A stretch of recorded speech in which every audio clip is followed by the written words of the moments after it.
পারবেন আপনারা দেখাইতে? কেন? ওর ভিতরে লিঙ্গ নাই, ও না পুরুষ না নারী, এই জন্য ওর দায় দায়িত্ব কেউ নিতে চায়।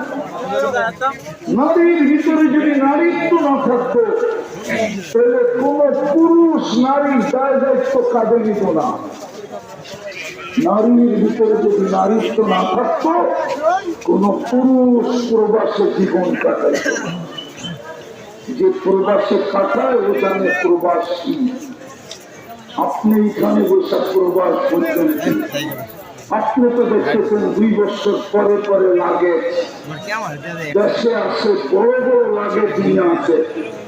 আপনি দেখতেছেন লাগে, আপনি দেখতেছেন মাসের পরে কটকটে টাকা, বাড়িওয়ালা দেখতেছে টাকা, মা বাবা দেখতেছে টাকা।